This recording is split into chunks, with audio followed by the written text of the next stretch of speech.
Everyone, हाँ, कई लोग का ये कहना होता है ना कि जो जब भी हम इंटरव्यू देने जाते हैं, ठीक है, तो इंट्रोडक्शन में हमको क्या क्या बोलना है, ठीक है, इंट्रोडक्शन में क्या क्या शामिल करना चाहिए, क्योंकि ये अलग सबको इंट्रोडक्शन देना ही होता है, ठीक है।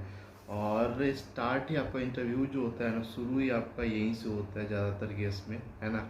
इंट्रोडक्शन अगर आपका बेस्ट है ना, तो समझ लो आपका काम यूं ही बन जाता है एकदम। तो इंट्रोडक्शन में आपको क्या क्या चीज़ शामिल करना चाहिए, 8-10 पॉइंट हम यहाँ पे अभी बताने वाले हैं, ताकि आपका जो इंट्रोडक्शन है बहुत ही ज़्यादा इम्प्रेसिव बन जाए। सबसे पहला जो है ना, आपको जो अपना नाम वगैरह है ना, ठीक है, नाम बताना है, ठीक है, नाम एकदम बताना है। नाम का मीनिंग भी आपको पता होना चाहिए, कुछ अगर मीनिंग है, ठीक है, नाम का मीनिंग बताओ। उसके बाद आप आपका जो भी एजुकेशनल बैकग्राउंड है ना, उसके बारे में आप मेंशन आपको करना ही करना है, ठीक है।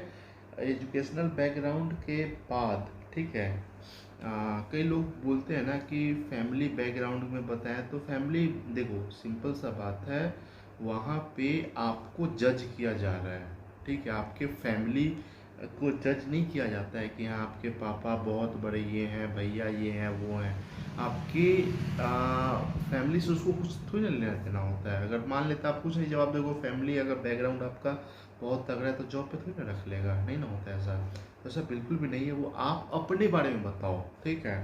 तो मेरे अकॉर्डिंग आप अपने ये यहाँ पे पापा वगैरह के बारे में आप नहीं बता सकते। हाँ, कई बार ऐसा होता है कि आपसे अगर स्पेशली पूछा जाता है ना, आप तब बताओ, ठीक है।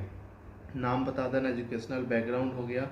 अगर किसी भी फील्ड में अगर आपका एक्सपीरियंस है, ठीक है, देखो आपको तो पता है ना कि पीओ का क्या रोल होता है, ठीक है। आपको जो एक्सपीरियंस है ना, अगर उस टाइप का है कि हाँ जो पीओ का रोल होता है ना, अगर उससे कुछ मिलता जुलता अगर किसी भी फील्ड में है, तो आप उसको ऐड ऑन कर सकते हैं। अगर आपको कोई भी अचीवमेंट मिला हुआ है, ठीक है, आप उसको ऐड कर सकते हैं। कोई भी अगर आपके अंदर स्किल है जिससे पीओ बढ़ने के बाद अगर कुछ फ़ायदा मिले, आप उसको ऐड कर सकते हैं, ठीक है। और आप जैसे अगर बैंकिंग सेक्टर का आपको बहुत ज़्यादा अगर नॉलेज है ना, कोई जैसे आरआरबी को लेकर के ही, ठीक है, अंडरस्टैंडिंग है, कुछ ऐसा पॉइंट है, तो आप उसको ये कर सकते हैं। और प्रॉब्लम सॉल्विंग स्किल ये आपके अंदर होना ही चाहिए, ठीक है। आप इसके बारे में आप मेंशन कर सकते हैं कि आप कैसे जो है ना, जो बहुत बड़ा बड़ा जो मैटर है उसको यूजुअली आप उसको सॉर्ट आउट कर लेते हैं। इसका फ़ायदा आपको मिलने वाला है। अब क्विक लर्नर है, कई बार ऐसा चीज़ होता है कि आप मेंशन ये कर सकते हैं कि हम क्विक लर्नर है, जल्दी बातें को परख लेते हैं, कोई भी चीज़ जल्दी सीख लेते हैं, नहीं आता है तो यहाँ से ये सब ना आपके अंदर ना पॉजिटिव वाइब्स आएगा। ठीक है, अभी नहीं आ रहा है, लेकिन इतना तो भरोसा है कि जल्दी ये सीख लेगा, ठीक है।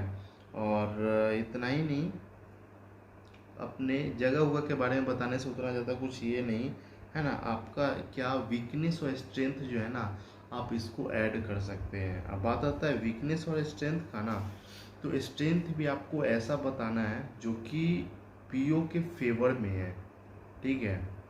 मतलब उससे उसका कनेक्शन कुछ हो, ऐसा बना लेना, रट लेना।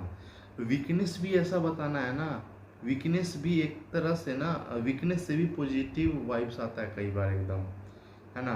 हम अगर ऐसा कुछ अगर डाउट है तो क्या आपका वीकनेस होना चाहिए, क्या स्ट्रेंथ होना चाहिए, इसके बारे में मैं बाद में बात करूँगा। लेकिन इसको आप मेंशन एकदम इंट्रोडक्शन में आप कर सकते हो। कोई भी डाउट होगा आप कमेंट जरूर करना। चलो बाय बाय, टेक केयर।